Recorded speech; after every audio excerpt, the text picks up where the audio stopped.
প্রতি ৩ মিনিট পর পর স্টেশনগুলোতে মিলবে মেট্রো রেল। ৩ মাস পরই ট্রায়াল রান, পরিকল্পনায় পরিবর্তন, বাড়ানো হয়েছে পরীক্ষামূলক চলাচলের পরিধি।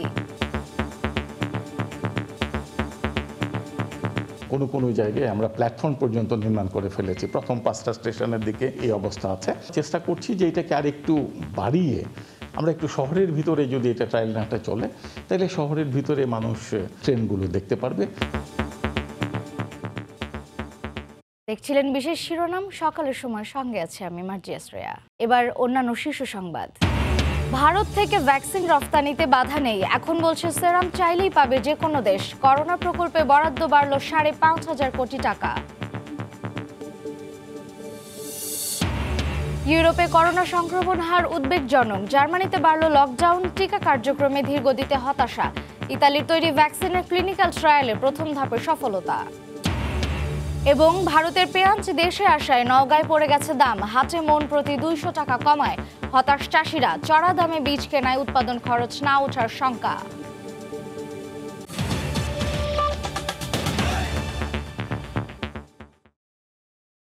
প্রতি 3 মিনিট পর পর থামবে ট্রেন, নির্দিষ্ট স্টেশন থেকে উঠবেন যাত্রীরা।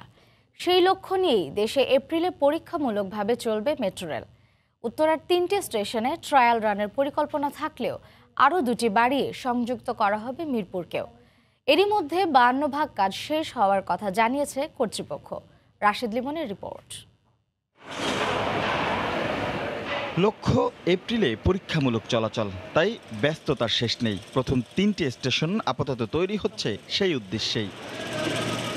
রেল লাইনের ঠিক নিচেই হচ্ছে স্টেশনগুলো, আর এরই মধ্যে অবকাঠামোগত যে কাজগুলো এগিয়ে গেছে, সেখানে কিন্তু স্টেশনের সিঁড়ি, টিকিট কাউন্টার সহ অন্যান্য যে আনুষঙ্গিক জায়গাগুলো রয়েছে সেগুলো কিন্তু প্রস্তুত করা হচ্ছে। এছাড়া টিকিট কাউন্টার তো থাকছেই, যাত্রী ওঠানামায় সিঁড়ি, এসকেলেটর সহ থাকবে লিফটের ব্যবস্থাও। প্রতি 3 মিনিট পর পর যে ট্রেন থামবে সেই যাত্রী ওঠানামা নির্বিঘ্ন করতে থাকবে বিশেষ ব্যবস্থা। রাখা হয়েছে পর্যাপ্ত আলো বাতাস চলাচলেরও ব্যবস্থা। উত্তরার এই 3টি স্টেশনে সরেজমিনে গেলে এমনটাই চোখে পড়বে। কর্তৃপক্ষ বলছে সব ঠিকঠাক থাকলে ট্রায়াল রানটা হবে নির্ধারিত সময়ে, তবে পরিকল্পনায় কিছুটা পরিবর্তন আনার কথাও ভাবছেন তারা। নগরবাসীকে পরীক্ষামূলক চলাচল স্বচক্ষে দেখাতে পরিধি আরও বাড়ানোর কথা ভাবছেন তারা। উত্তরা উত্তর, উত্তরা সেন্টার, উত্তরা দক্ষিণ, এই 3টা নিয়েই আমাদের ট্রায়াল রান করার জন্য পরিকল্পিত। কিন্তু আমরা চেষ্টা করছি যে এটাকে আর একটু বাড়িয়ে আমরা একটু শহরের ভিতরে যদি এটা ট্রায়াল রানটা চলে, তাহলে শহরের ভিতরে মানুষ এই ট্রেনগুলো দেখতে পারবে। মোট 16টি স্টেশনের প্রতিটিরই কাজ এখন চলমান। এরই মধ্যে 5টি প্ল্যাটফর্মের অবকাঠামো শেষ, আর বাকিগুলোর পিলার বসে গেছে। কোনো জায়গায় আমরা প্ল্যাটফর্ম পর্যন্ত নির্মাণ করে ফেলেছি। প্রথম 5টা স্টেশনের দিকে গেলে দেখবেন যে এই অবস্থা আছে। তার পরবর্তীতে যখন আগারগাঁও থেকে পরবর্তীতে যখন আসবেন, সেখানে যে স্টেশন পিয়ার বলি বা স্টেশন কলামগুলো বলি, যে সেইগুলির কাজ চলছে। ডিসেম্বরেই প্রথম লটের 5টি রেল জাপানে তৈরি হবে বলেও মেট্রো রেল কর্তৃপক্ষ নিশ্চিত করেছে। রাশেদ লিমন, সময় সংবাদ, ঢাকা।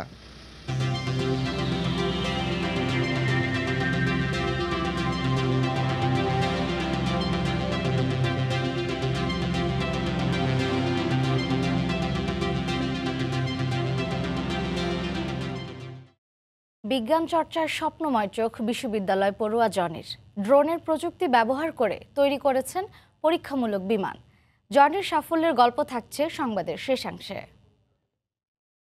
ভারত থেকে কোনো দেশের টিকা রফতানিতে বাধা নেই বলে জানিয়েছেন সেরাম ইনস্টিটিউটের প্রধান নির্বাহী আদর পুনাওয়ালা।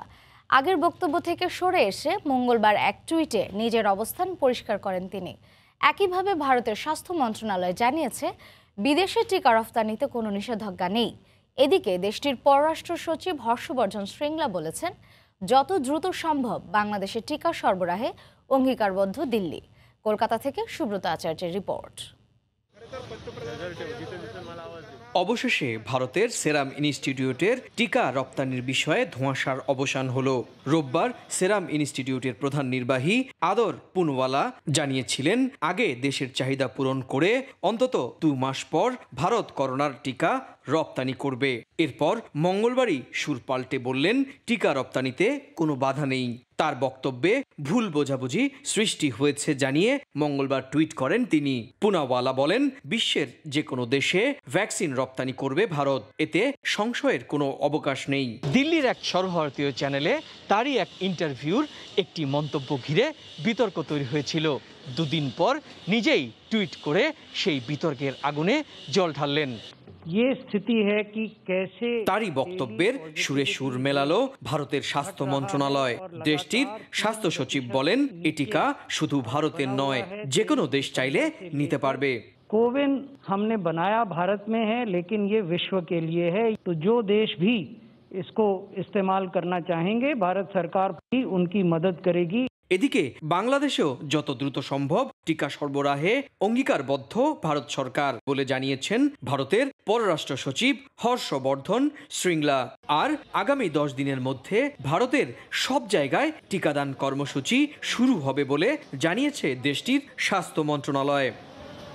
সুব্রত আচার্য, সময় সংবাদ, পশ্চিমবঙ্গ, ভারত। টিকা কেনার জন্য বাড়ল কোভিড-19 মোকাবেলা প্রকল্পের বরাদ্দ। 5,659 কোটি টাকা বাড়িয়ে একনেকে প্রকল্পটি সংশোধন করে জরুরি ভিত্তিতে এই অর্থায়ন অনুমোদন দেয়া হয়। প্রতি ডোজ $2 দরে ভারতের সেরাম ইনস্টিটিউট থেকে 3 কোটি ডোজ ভ্যাকসিন কিনছে সরকার। শুধু টিকা কেনায় ব্যয় হবে 4,242 কোটি টাকা। গতকাল সকালে প্রধানমন্ত্রীর সভাপতিত্বে অনুষ্ঠিত একনেক সভায় জরুরি ভিত্তিতে অনুমোদন দেওয়া হয় প্রকল্পটির। সভা শেষে অনুষ্ঠিত ব্রিফিংয়ে পরিকল্পনা মন্ত্রীর হুঁশিয়ারি, ভ্যাকসিন ক্রয় ও বিতরণে কোনো অনিয়ম সহ্য করা হবে না। করোনায় বিপর্যস্ত বিশ্বের মতো বাংলাদেশেও সবচেয়ে আলোচিত প্রশ্ন, কবে পাওয়া যাবে ভ্যাকসিন। এবার কিছুটা স্বস্তির বার্তা এলো মঙ্গলবারের একনেক সভা থেকে। প্রধানমন্ত্রী শেখ হাসিনার সভাপতিত্বে রাজধানীর এনইসি সম্মেলন কক্ষে অনুষ্ঠিত সভায় পুরানো প্রকল্পের ব্যয় বাড়িয়ে অনুমোদন দেয়া হয় 5,500 কোটি টাকার করোনা মোকাবিলা প্রকল্পটি। মন্ত্রণালয় জানায়, ভারতের সেরাম ইনস্টিটিউট থেকে $2 দরে কেনা হবে 3 কোটি ডোজ ভ্যাকসিন। আমাদের লক্ষ্য হলো 13,76 লক্ষ লোকের টিকার আওতায় আনা। 18 বছরের নিচে যাদের বয়স তাদেরকে এই টিকার আওতায় বিশেষ কারণ ছাড়া আনা হবে না। প্রতিটা ভ্যাকসিনের দাম $2 করে ধরা হয়েছে। কোভ্যাক্স বা অন্য কোনো প্রতিষ্ঠানের সাথে আমরা আলোচনা করে $6 থেকে $10 ধরা হয়েছে প্রতি ডোজ ভ্যাকসিনের দাম। একদিকে বিশাল বরাদ্দ, অন্যদিকে জনস্বাস্থ্য সুরক্ষা, এই দুই কারণে প্রকল্পটি বাস্তবায়নে সতর্ক সরকার। এটা নিয়ে নানা ধরনের প্রশ্ন প্রেসে বিভিন্ন জায়গায় এসছে। তো আমাদের সরকার যে চুক্তি করেছে যে সরকারের সঙ্গে, আমরা বিশ্বাস করি আমরা চুক্তিগুলো পুঙ্খানুপুঙ্খভাবে মানা হবে, যাতে দাম নিয়ে নয়-ছয় না হয়। এই জন্য সার্বক্ষণিক নজরদারি মাননীয় প্রধানমন্ত্রী থেকে শুরু করে আমরা সবাই করব, কারণ এটা জীবন মরণের প্রশ্ন। মন্ত্রণালয় বলছে, অগ্রাধিকার ভিত্তিতে ভ্যাকসিন পাবেন বিদেশগামী শ্রমিক, সামরিক সদস্য, চিকিৎসক ও সরকারি কর্মকর্তারা। বিদেশ থেকে ঋণ হিসাবে নিব। জুবায়ের ফয়সাল, সময় সংবাদ, ঢাকা। ইউরোপে করোনার সংক্রমণ উদ্বেগজনক হারে বাড়ছে। প্রতিদিনই হাজার হাজার মানুষ ভাইরাসটিতে আক্রান্ত হচ্ছেন। ভ্যাকসিন কার্যক্রম শুরু হলেও ধীর গতি থাকায় হতাশ ইউরোপবাসী। অন্যদিকে করোনার পাশাপাশি তীব্র ঠান্ডায় বিপর্যস্ত ইউরোপের মানুষ। পর্তুগাল থেকে বিস্তারিত তারিকুল হাসান আশিকের রিপোর্ট। নববর্ষ এবং বড়দিনের লম্বা ছুটির পর ইউরোপের করোনা পরিস্থিতির যে অবস্থা বর্তমানে, সেটি শুধু উদ্বেগজনক নয়, যথেষ্ট উদ্বেগজনক। আমরা ইউরোপের প্রায় প্রত্যেকটি দেশেই গত 24 ঘন্টায় যে সংখ্যক মানুষ আক্রান্ত হতে দেখেছি এবং মৃত্যুবরণ করতে দেখেছি, সেটি সত্যিকার অর্থেই প্রত্যেকটি দেশের সরকারকে যথেষ্ট ভাবাচ্ছে। পর্তুগাল সরকার গতকালকে ভোরেই কিন্তু তাদের যে কারফিউ চলছিল নৈশকালীন, সেই কারফিউর সমাপ্ত করেছে। অর্থাৎ সামনের দিনগুলিকে ঘিরে আবার নতুন করে ভাবতে হচ্ছে পর্তুগালের সরকারকে। প্রতিবেশী স্পেনে আক্রান্তের সংখ্যা সেটিও অনেক বেশি। এছাড়া ইউরোপের কয়েকটি দেশের কথা যেগুলো আমরা আসলে এই মুহূর্তে দর্শকদের জানাতে চাই, যেরকম রোমানিয়া, হাঙ্গেরি, নেদারল্যান্ডস, সুইডেন, এই প্রত্যেকটি দেশ এবং আমরা দেখেছি যে বেলজিয়াম সহ প্রায় অধিকাংশ দেশেই নতুন করে আক্রান্ত এবং মৃতের যে সংখ্যা সেটি কিন্তু যথেষ্ট পরিমাণ বেড়েছে। ভ্যাকসিন কার্যক্রম কিন্তু এরই মধ্যে 1 সপ্তাহের বেশি সময় অতিক্রম করে ফেলেছে। ইউরোপীয় ইউনিয়নের প্রত্যেকটি দেশ তাদের যে ভ্যাকসিন কার্যক্রম সেটি শুরু করেছে। এখন ভ্যাকসিন কার্যক্রমটা একেবারেই ধীরগতির কার্যক্রম এবং খুব অল্প কিছু সংখ্যক মানুষের কাছে ভ্যাকসিন পৌঁছানো গেছে এবং সেটি শুধুমাত্র স্বাস্থ্য সংশ্লিষ্ট খাতের সঙ্গে যারা রয়েছেন তাদের কাছে ভ্যাকসিন পৌঁছানো গেছে। এছাড়া যুক্তরাজ্যের আমরা যদি বলি অক্সফোর্ডের অ্যাস্ট্রাজেনিকার যে ভ্যাকসিনটি সেটি ফেব্রুয়ারি নাগাদ গোটা ইউরোপে অনুমোদন পেতে পারে এবং ফেব্রুয়ারির পরে অর্থাৎ মার্চের দিকে অ্যাস্ট্রাজেনিকার ভ্যাকসিনটা ইউরোপিয়ানরা পেতে পারেন। ফাইজার বায়োএনটেকের ভ্যাকসিনের সাথে যুক্তরাজ্যের এই ভ্যাকসিনটির কথা বলি, দুটো ভ্যাকসিন একসাথে যখন নাগরিকদের প্রয়োগ করা হবে তখন হয়তো অনেকটা নিয়ন্ত্রণে আসতে পারে বর্তমান করোনা পরিস্থিতি। গোটা ইউরোপের অধিকাংশ দেশেই কিন্তু শীতের তীব্রতা প্রচন্ড রকম বেড়েছে, বিভিন্ন দেশে তুষারপাত হচ্ছে এবং পর্তুগালে যে আমরা যে তাপমাত্রা দেখছি সেটি কিন্তু খুব বেশি সময় অন্যান্য বছরে কিন্তু এরকম তাপমাত্রা দেখা যায়নি, 1-2 এইরকম তাপমাত্রার মধ্যেই কিন্তু উঠানামা করছে। তো এই পরিস্থিতির মধ্যেই কিন্তু আমরা দেখেছি যে পর্তুগালে ধারাবাহিকভাবে আক্রান্ত এবং মৃতের যে সংখ্যা সেটি কিন্তু বাড়ছে। তারিকুল হাসান আশিক, সময় সংবাদ, লিসবন, পর্তুগাল। টিকা কেনার জন্য বাড়ল কোভিড-19 মোকাবেলা প্রকল্পের বরাদ্দ। 5,659 কোটি টাকা বাড়িয়ে একনেকে প্রকল্পটি সংশোধন করে জরুরি ভিত্তিতে এই অর্থায়ন অনুমোদন দেয়া হয়। প্রতি ডোজ $2 দরে ভারতের সেরাম ইনস্টিটিউট থেকে 3 কোটি ডোজ ভ্যাকসিন কিনছে সরকার। শুধু টিকা কেনায় ব্যয় হবে 4,242 কোটি টাকা। গতকাল সকালে প্রধানমন্ত্রীর সভাপতিত্বে অনুষ্ঠিত একনেক সভায় জরুরি ভিত্তিতে অনুমোদন দেয়া হয় প্রকল্পটির। সভা শেষে অনুষ্ঠিত ব্রিফিংয়ে পরিকল্পনা মন্ত্রীর হুঁশিয়ারি, ভ্যাকসিন ক্রয় ও বিতরণে কোনো অনিয়ম সহ্য করা হবে না।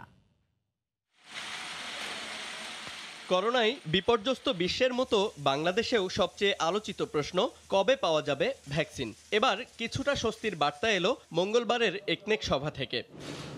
প্রধানমন্ত্রী শেখ হাসিনার সভাপতিত্বে রাজধানীর এনইসি সম্মেলন কক্ষে অনুষ্ঠিত সভায় পুরানো প্রকল্পের ব্যয় বাড়িয়ে অনুমোদন দেয়া হয় 5,500 কোটি টাকার করোনা মোকাবিলা প্রকল্পটি। মন্ত্রণালয় জানায়, ভারতের সেরাম ইনস্টিটিউট থেকে $2 দরে কেনা হবে 3 কোটি ডোজ ভ্যাকসিন। আমাদের লক্ষ্য হলো 13,76,00,000 লোকের টিকার আওতায় আনা। 18 বছরের নিচে যাদের বয়স তাদেরকে এই টিকার আওতায় বিশেষ কারণ ছাড়া আনা হবে না। প্রতিটা ভ্যাকসিনের দাম $2 করে ধরা হয়েছে। কোভ্যাক্স বা অন্য কোনো প্রতিষ্ঠানের সাথে আমরা আলোচনা করে $6 থেকে $10 ধরা হয়েছে প্রতি ডোজ ভ্যাকসিনের দাম। একদিকে বিশাল বরাদ্দ, অন্যদিকে জনস্বাস্থ্য সুরক্ষা, এই দুই কারণে প্রকল্পটি বাস্তবায়নে সতর্ক সরকার। এটা নিয়ে নানা ধরনের প্রশ্ন প্রেসে বিভিন্ন জায়গায় এসছে।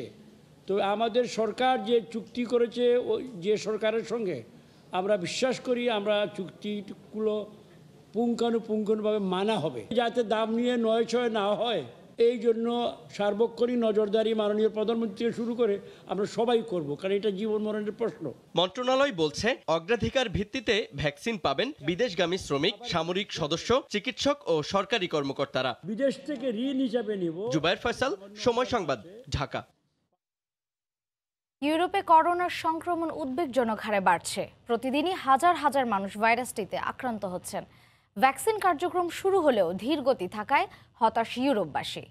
অন্যদিকে করোনার পাশাপাশি তীব্র ঠান্ডায় বিপর্যস্ত ইউরোপের মানুষ। পর্তুগাল থেকে বিস্তারিত তারিকুল হাসান আশিকের রিপোর্ট।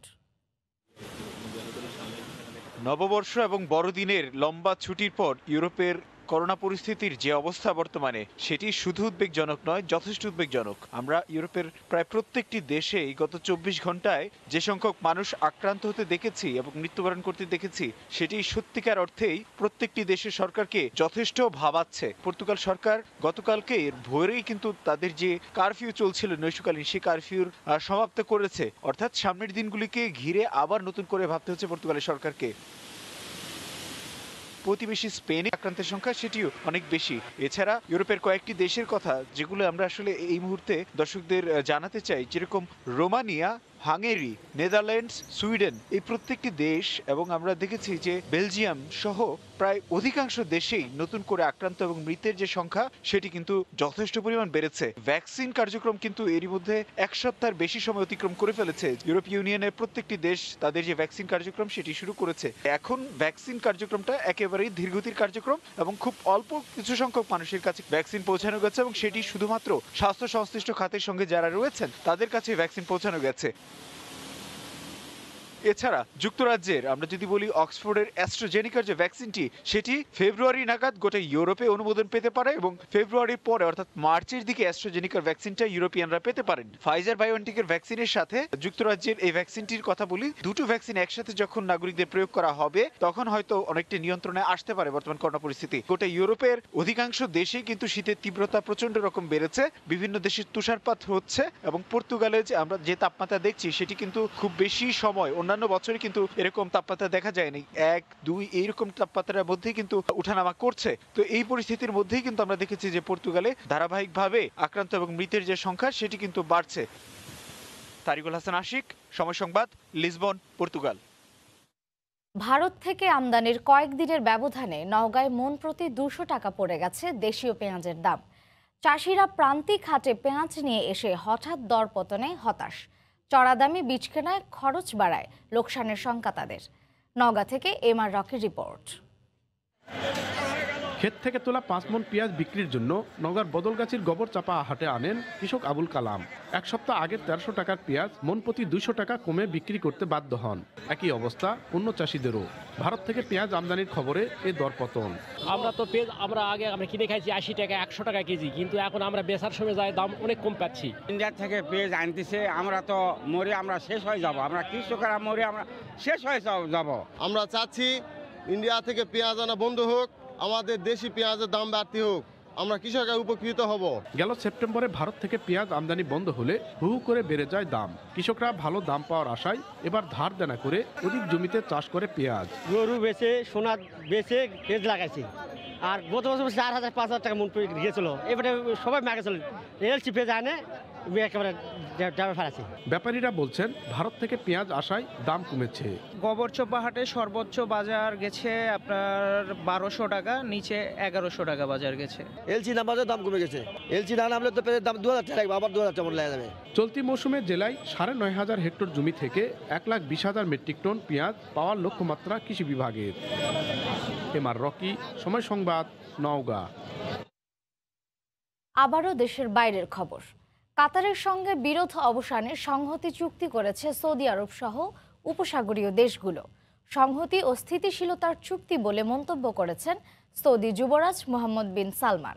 একই সঙ্গে ইরানের হুমকি মোকাবিলার ডাক দেন তিনি। চুক্তি হওয়ায় স্বাগত জানিয়েছে আন্তর্জাতিক সম্প্রদায়। মঙ্গলবার সৌদি আরবের আল উলা শহরে আয়োজিত গালফ কোঅপারেশন কাউন্সিলের সম্মেলনে কাতারের সঙ্গে বিরোধ অবসানে ঐতিহাসিক চুক্তিতে স্বাক্ষর করেন সৌদি যুবরাজ মোহাম্মদ বিন সালমান। এরপর চুক্তিতে স্বাক্ষর করেন কাতারের আমির ও সংযুক্ত আরব আমিরাতের প্রধানমন্ত্রী। চুক্তিটি উপসাগরীয় অঞ্চলে ঐক্য ও স্থিতিশীলতা নিশ্চিত করবে বলে জানান সৌদি যুবরাজ। এ সময় চুক্তিতে মধ্যস্থতা করায় যুক্তরাষ্ট্র ও কুয়েতকে ধন্যবাদ দেন সালমান। একই সঙ্গে ইরানের হুমকি মোকাবেলায় একসঙ্গে কাজ করার আহ্বান জানান তিনি। আমাদের অঞ্চলের উন্নতির জন্য ঐক্যবদ্ধ প্রচেষ্টা জরুরি। এই চুক্তি সেই কাজটি করবে। একই সঙ্গে ইরান যা করেছে তা এই অঞ্চলের জন্য হুমকি। তাদের বিরুদ্ধে একসঙ্গে ব্যবস্থা নেওয়ার সময় এসেছে। পরে এক সংবাদ সম্মেলনে সৌদি পররাষ্ট্রমন্ত্রী জানান, কাতারের সঙ্গে সম্পর্ক আবার পুরোপুরি চালু করতে রাজি হয়েছে সৌদি আরব সহ 3 আরব মিত্র দেশ। অবশেষে আমরা সবাই একটি জায়গায় সম্মত হয়েছি, তা হলো এই অঞ্চলের নিরাপত্তা ও শান্তি তৈরিতে একসঙ্গে কাজ করা। এখন থেকে কাতারের সঙ্গে আবার কূটনৈতিক সম্পর্ক চালু হবে। এদিকে কাতারের সঙ্গে উপসাগরীয় দেশগুলোর নতুন এই চুক্তিকে স্বাগত জানিয়েছে আরব লীগ মহাসচিব। আর চুক্তিটি ওই অঞ্চলে শান্তি ফিরিয়ে আনবে বলে মত জর্ডানের উপপ্রধানমন্ত্রীর। 2017 সালে সন্ত্রাসবাদের সমর্থন ও ইরানের সঙ্গে ঘনিষ্ঠতার অভিযোগে কাতারের উপর বিভিন্ন অর্থনৈতিক ও কূটনৈতিক নিষেধাজ্ঞা আরোপ করে উপসাগরীয় দেশগুলো। প্রায় 3.5 বছর পর সোমবার কাতারের উপর থেকে সব অবরোধ প্রত্যাহারের ঘোষণা দেয় সৌদি আরব। রেহানুল রানা, সময় সংবাদ। সিনেট নির্বাচনের ভোট গ্রহণের পর যুক্তরাষ্ট্রের জর্জিয়া অঙ্গরাজ্যে চলছে ভোট গণনা। মার্কিন কংগ্রেসের উচ্চকক্ষ সিনেটের নিয়ন্ত্রণ কাদের হাতে যাচ্ছে তা নির্ভর করছে এই নির্বাচনের ফলাফলের উপর। এদিকে ওয়াশিংটনের প্রেসিডেন্ট ডোনাল্ড ট্রাম্পের সমাবেশের জন্য জড়ো হচ্ছেন রিপাবলিকান সমর্থকরা। যুক্তরাষ্ট্রের ওয়াশিংটন ডিসি থেকে আরও জানিয়েছেন সহকর্মী হাসানুজ্জামান সাকি। জর্জিয়ার সিনেট নির্বাচনের যে ভোট গ্রহণ সেটি শেষ হয়েছে এবং এখন ভোটের পরে যে ফলাফল সেই ভোট গণনা চলছে। ডেমোক্রেটিক প্রার্থী যে 2জন সিনেটর আছেন, এই 2জন সিনেটরই কিন্তু রিপাবলিকান 2জন যে প্রার্থী তারা বর্তমান সিনেটর, তাদের চেয়ে কিন্তু তারা বেশ খানিকটা এগিয়ে আছেন। 100টা সিটের মধ্যে সিনেটর সিটের মধ্যে 48 আপনার ডেমোক্রেটিক প্রার্থী পেয়েছিল এবং 50 রিপাবলিকান পেয়েছে। তো আজকে যদি দুটো যদি ডেমোক্রেটিকের দিকে যায় তাহলে 50/50 50-50 হবে এবং তখন যে কোনো কিছু যখন নির্ধারিত হবে সেখানে ভাইস প্রেসিডেন্ট ভোটটা যোগ হবে। আগামীকালকে কিন্তু একটি গুরুত্বপূর্ণ দিন রয়েছে, সেটি কংগ্রেস বসছে এবং সেই কংগ্রেসে যে জো বাইডেন বিজয়ী হয়েছেন, প্রেসিডেন্ট, নবনির্বাচিত প্রেসিডেন্ট, তার বিজয়ী আনুষ্ঠানিকভাবে কংগ্রেস ঘোষণা করবে এবং এ নিয়েও কিন্তু টানটান উত্তেজনা এবং রাজনীতির রঙ্গমঞ্চে কিন্তু নানান ঘটনা প্রবাহমান এবং এ নিয়ে সহিংস অবস্থা নিয়েছে ডেমোক্রেটিক পার্টির সমর্থক এবং রিপাবলিকান পার্টির সমর্থকরা। তারা এখনই আজকেই কিন্তু বিভিন্ন স্থান থেকে কিন্তু রাজধানী ওয়াশিংটন ডিসিতে, যেখানে আমি রয়েছি, সেখানে অবস্থান করছেন। যেহেতু ওরা প্রটেস্ট করবে এবং সেই কারণে শুনানি হতে পারে, এরপরে আবার সেখানে ভোট হতে পারে। তো সেই ভোটে ডেফিনেটলি আমি মনে করি যে ডেমোক্রেটিক পার্টির যারা সিনেটর আছে ওনাদেরকে সাপোর্ট করবে, রিপাবলিকান পার্টির অনেক সিনেটর আছে। তো এই ছিল আমার কাছে রাজধানী ওয়াশিংটন ডিসি থেকে সর্বশেষ। বিজ্ঞান মনস্ক প্রজন্মের স্বপ্ন কল্পনাকে হার মানিয়েছে বহুবার। দেশেই নানা ক্ষেত্রে এসেছে সাফল্য। প্রাথমিক পর্যায়ে ড্রোন প্রযুক্তি ব্যবহার করে এবার বঙ্গবন্ধু শেখ মুজিবুর রহমান বিজ্ঞান ও প্রযুক্তি বিশ্ববিদ্যালয়ের দ্বিতীয় বর্ষের শিক্ষার্থী মোহাম্মদ সালাউদ্দিন জনি নিজ উদ্যোগে তৈরি করেছেন পরীক্ষামূলক বিমান। তার সাফল্যের গল্প শোনাবেন শাতিলা শারমিন। ক্যামেরায় ছিলেন ওমর ফারুক। আকাশে পাখা মেলার স্বপ্ন হয়তো দেখেন অনেকে, বাস্তবে তা পূরণে পরিশ্রমী মানুষের সংখ্যা পৃথিবীতে বড়ই কম। পরীক্ষামূলক এই ড্রোনটি 5 কিলোমিটার গতিতে 20 মিনিট আকাশে ওড়ার ক্ষমতা রাখে। ঠাকুরগাঁও জেলার রানী শঙ্কলের বরিদ্দারার মতো প্রত্যন্ত গ্রামের কৃষিজীবী পরিবারের সন্তান মোহাম্মদ সালাউদ্দিন জনি। তার এই বিমানের মডেল নজর কেড়েছে দেশের নানা প্রান্তের মানুষের। জনির স্বপ্নময় চোখ এখন দেখছে দেশের ড্রোন প্রযুক্তির উন্নয়নের পাশাপাশি মনুষ্যবিহীন বিমান তৈরিরও। ক্ষুদ্র প্রচেষ্টাকে বড় রূপ দিতে সংগঠিত করেছেন অনেককে। ড্রিম আরসি ইনোভেশন ক্লাব, আমরা 2 সিটের একটা সত্যিকারের বিমানে আমরা আমাদের নিজেদের তৈরিকৃত বিমানে উড়ে বেড়ানোর স্বপ্ন দেখছি, যেটাতে অলরেডি আমরা কাজ শুরু করে দিয়েছি। বিমানের বিষয়ে আমার অনেক কৌতূহল ছিল। আমি বিভিন্ন সময় বিমান নিয়ে কোথাও একটা নিউজ দেখলে, বিমানের কথা একটা ছবি দেখলে সেটা নিয়ে আমি বিশ্লেষণ করার চেষ্টা করতাম। ইচ্ছা ছিল বিমান প্রকৌশল বা বিমানের পাইলট হওয়ার। দারিদ্র ফ্যামিলিতে সেটা বাইরের পড়াটা সেটা আসলে সম্ভব না। বিজ্ঞান ভিত্তিক এ চর্চায় প্রাতিষ্ঠানিক সহযোগিতা দূরের কথা, বরং বাধা এসেছে পদে পদে। বিশ্ববিদ্যালয় প্রশাসনের এমন গবেষণা উন্মুখ মন মানসিকতায় আমি এটা তীব্র নিন্দা জানাই। শিক্ষার্থীদের গবেষণায় উৎসাহিত করা উচিত। কৃষি বিজ্ঞানের ছাত্র জনির স্বপ্ন শুধু বিলাসবহুল যান নয়, বরং তিনি ড্রোন প্রযুক্তি ব্যবহার করে কৃষিতে আনতে চান বিপ্লব। কীটনাশক ছিটানো যাবে, সিড ড্রিলিং করা যাবে, মনিটরিং করা যাবে, ইমেজ প্রসেসিংয়ের মাধ্যমে কৃষি রোগ শনাক্তকরণটা সহজ হবে। এদেশে একসময় এমন ব্র্যান্ডের বিমানগুলো তৈরি হবে যেগুলো উন্নত দেশগুলো বলবে এটা বাংলাদেশি একটা ব্র্যান্ড, বাংলাদেশি একটা মডেল। জনির মতো তরুণদের উদ্যোগ অর্থের অভাবে যেন আর মুখ থুবড়ে না পড়ে। সেই স্বপ্ন দূরে নয়, যখন দেশের প্রযুক্তিতে তৈরি হবে বাংলাদেশের নিজস্ব বিমান। বাস্তবায়নে প্রয়োজন প্রাতিষ্ঠানিক ও সরকারি সহযোগিতা। শাতিলা শারমিন, সময় সংবাদ, ঢাকা। সকালের সময় শীর্ষ সংবাদ জানিয়ে দিচ্ছি আরও একবার। প্রতি 3 মিনিট পরপর স্টেশনগুলোতে মিলবে মেট্রো রেল। 3 মাস পরই ট্রায়াল রান। পরিকল্পনায় পরিবর্তন, বাড়ানো হয়েছে পরীক্ষামূলক চলাচলের পরিধি। এবং ইউরোপে করোনা সংক্রমণ হার উদ্বেগজনক। জার্মানিতে বাড়ল লকডাউন। টিকা কার্যক্রমে ধীর গতিতে হতাশা। ইতালির তৈরি ভ্যাকসিনের ক্লিনিক্যাল ট্রায়ালে প্রথম ধাপে সফলতা। এই ছিল সকালের সময়। সঙ্গে থাকুন সময়ের।